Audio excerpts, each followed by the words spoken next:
Niji Sanji qui brave la tempête, un mème qui a rejoint les cieux, de nombreux logiciels qui sont arrivés et bien sûr plein d'autres infos. Bonjour à toutes et à tous et bienvenue dans les actus virtuelles, j'espère que vous allez bien. Vous allez voir aujourd'hui, vous allez avoir une bonne grosse dose d'informations, alors j'espère que vous êtes prêts car c'est parti pour les découvrir.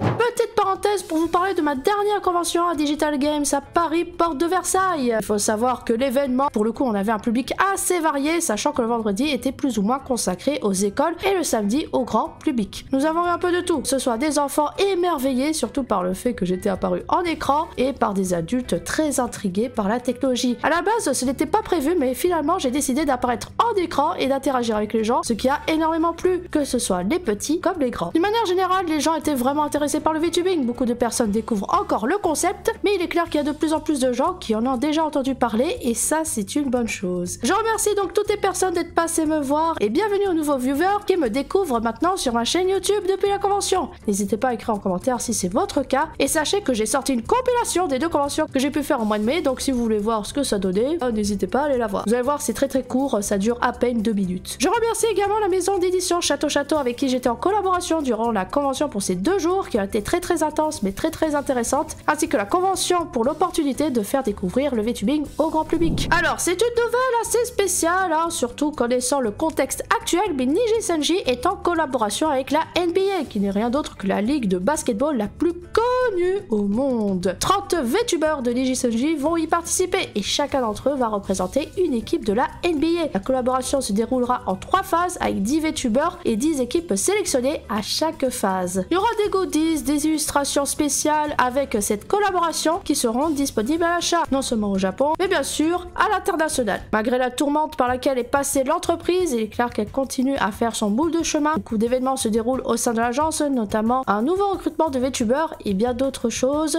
à venir.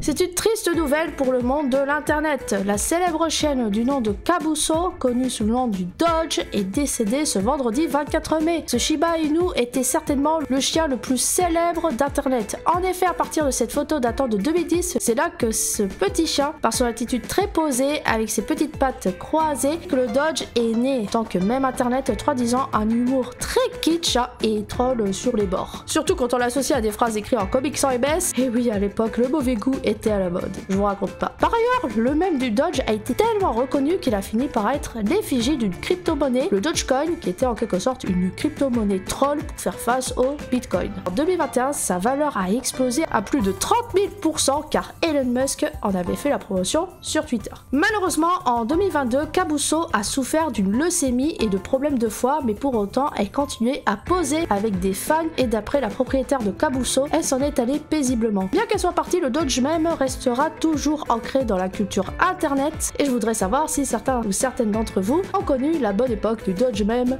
En tout cas, moi je peux vous dire, je l'ai pas mal vécu. Et c'est parti pour quelques actus en vrac. Et vous allez voir, il y en a vraiment des pas mal et des variés. Le Miicoverse est enfin financé et ne devrait pas tarder à sortir. Alors le Miicoverse, créé par la streameuse CodeMiko, est une sandbox où les joueurs peuvent explorer des mondes générés par les utilisateurs, rejoindre des communautés dans des mondes virtuels en ligne visuellement impressionnants. L'intérêt du Miicoverse est que les joueurs peuvent créer leurs avatars dans le jeu ou importer des avatars déjà faits. Oui, le Miicoverse cible principalement les VTubers, car il faut savoir que CodeMiko est également une VTubeuse, mais plus axée technologie et d'autres choses. Il faut savoir que le tracking va fonctionner dans ce sandbox, que ce soit avec des combines de mocap ou encore des webcams. On pourrait également ajouter nos propres ressources personnalisées pour créer nos mondes, avec la possibilité de collaborer avec d'autres personnes. On peut aussi créer nos propres règles et niveaux pour concevoir des expériences spécifiques et même collaborer avec d'autres personnes pour créer des jeux de table, des mini-jeux, des expériences sociales, des compétitions de construction et plus encore. En bref, le Miicoverse est un univers où tout est possible et il faut savoir que le crowdfunding du jeu est bien avancé et il ne reste qu'un dernier palier à atteindre, c'est-à-dire le support en VR. Actuellement, il est accessible uniquement en faisant une demande d'accès sur Steam pour participer au projet et Est-ce que le Miicoverse vous intéresse? N'hésitez pas à dire votre avis là-dessus. Une nouvelle plateforme qui a fait beaucoup parler d'elle à sa sortie et c'est VPChat. Il s'agit en quelque sorte d'un Omegle pour VTubers. L'idée de la plateforme est de favoriser les échanges entre les VTubers et de permettre des rencontres et de proposer du stream avec des mini-jeux et activités. Tout est conçu pour créer un espace sécurisé pour les VTubers. Mais cette plateforme rappelle beaucoup Omegle car le principe est de croiser d'autres utilisateurs de manière aléatoire et on ne sait pas sur qui on va tomber. Donc forcément ça inquiète les potentiels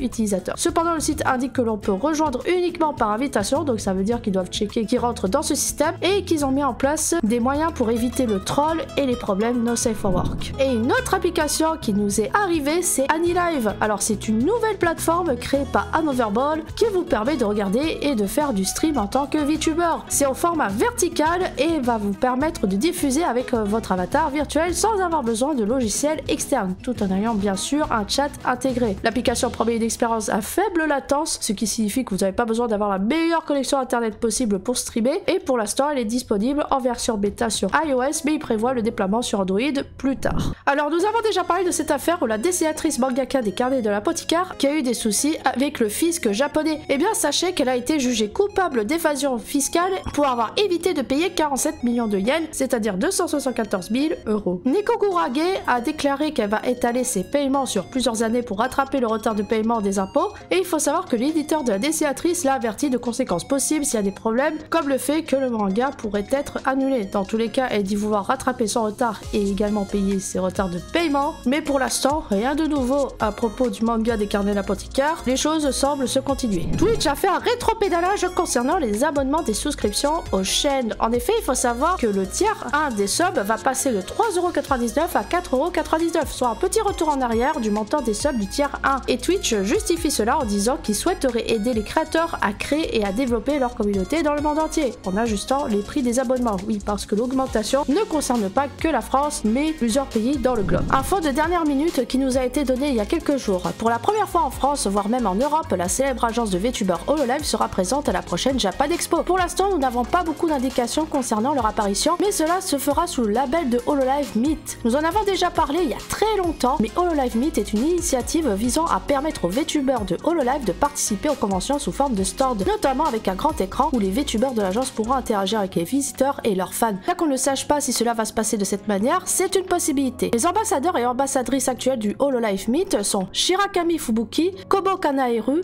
Akos Baez, Minase Ryo et Bazui Naka. Nous ne savons pas si d'autres VTubers apparaîtront à la convention, mais il est clair que cela va susciter une grande hype vis-à-vis des fans de HoloLive à travers l'Europe. Pour rappel, la Japan Expo de cette année se déroulera du 11 au 14 juillet 2024, donc juste avant les JO. Allez-vous y participer cette année pour assister à l'apparition des HoloLive? N'hésitez pas à me le dire en commentaire. Et enfin, actu insolite, Ikea se lance dans un projet des plus original. En effet, la firme a annoncé l'ouverture d'un magasin virtuel sur Roblox. En effet, non seulement Ikea va ouvrir un magasin virtuel sur ce jeu, mais en plus l'entreprise va embaucher 10 personnes qui vont travailler pour ce magasin et seront rémunérées. L'idée du magasin virtuel, c'est que les gens pourront aller à Ikea dans Roblox et ils pourront avoir des conseils pour l'ameublement ou même déguster les fameuses boulettes de viande d'Ikea dans le monde virtuel. Et si vous décidez de devenir l'employé, sachez qu'il sera tout à fait possible de changer de rôle, d'évoluer dans d'autres directions, comme dans la vie réelle. Et d'ailleurs, il faut savoir que si vous voulez y postuler, il faudra répondre à 3 questions qui seront posées. Alors vous allez voir, c'est très drôle. Alors première question, comment vous sentiriez-vous d'être transformé en pixel? Deuxième question, si vous étiez un meuble Ikea pixelisé, lequel seriez-vous et pourquoi? Ouf, c'est très dur comme question. Et enfin, que feriez-vous si nous manquons de hot dog dans notre bistrot? Alors il faut savoir que la rémunération a été annoncée, elle serait d'environ 16$ par heure et les candidatures sont ouvertes jusqu'au 16 juin. À savoir que le magasin Ikea de Roblox va ouvrir le 24 juin, donc si vous souhaitez y postuler et y faire votre petite expérience pour l'ajouter à votre CV, dans ce cas n'hésitez pas à y faire un tour et bien sûr tous les liens sont en description comme pour toutes les sources. Et enfin j'aimerais finir ces actus avec la rubrique recommandations. J'avais envie de vous partager une petite sortie à faire si cela vous botte. Quand même j'ai fait et je trouvais que ça valait le coup, donc c'est parti pour la recommandation sortie. Alors si vous passez par Paris, vous avez jusqu'au 5 octobre octobre 2024 pour passer au centre culturel coréen et assister à l'exposition Noli Jeux coréens. Alors, en quoi consiste l'expo? Cet événement explore l'histoire du divertissement en Corée. C'est-à-dire que vous allez retrouver des éléments que l'on trouve dans l'histoire de la Corée en termes de divertissement et de jeux. Vous aurez par exemple des tableaux datant du 18e siècle qui met en lumière les jeux traditionnels et les manifestations culturelles des Coréens. Ensuite, vous aurez également des salles qui va contenir des reproductions de peintures anciennes datant là aussi du 18e siècle, et vous aurez également des jeux interactifs, notamment dans le jeu Sandbox où vous pourrez découvrir la Corée dans son ancien temps. Vous aurez également une visite de plusieurs œuvres artistiques, par exemple sous forme de Lego ou bien de mécanismes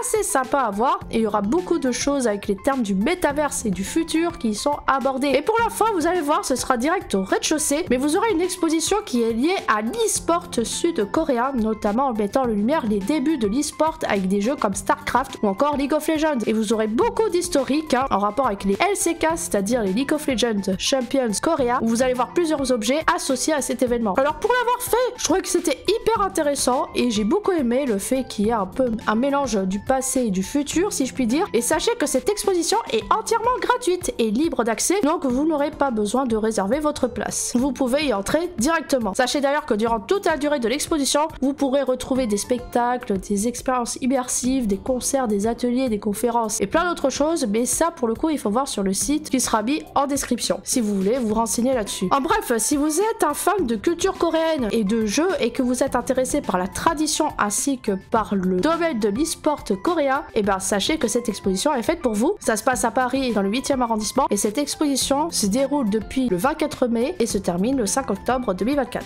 Et voilà, c'est tout pour ces actus. J'espère que cette vidéo vous a bien plu et n'hésitez pas à dire en commentaire ce que vous en pensez, comme d'habitude, ça fait plaisir. Je remercie les membres et super membres du Podocrew sur YouTube pour le soutien financier ainsi qu'aux contributeurs Ko-fi. Et si vous souhaitez y participer à la pérennité de ma chaîne YouTube, et ben n'hésitez pas à rejoindre le Podocrew sur YouTube en cliquant sur le bouton rejoindre juste en dessous. Ou si vous préférez le Ko-fi, vous avez le lien en description. Allez, je vous laisse, je vous dis à très bientôt. N'hésitez pas à voir la petite compilation que j'ai faite par rapport à mes conventions si ça vous intéresse. Et surtout, prenez soin de vous. Allez, ciao et à la prochaine.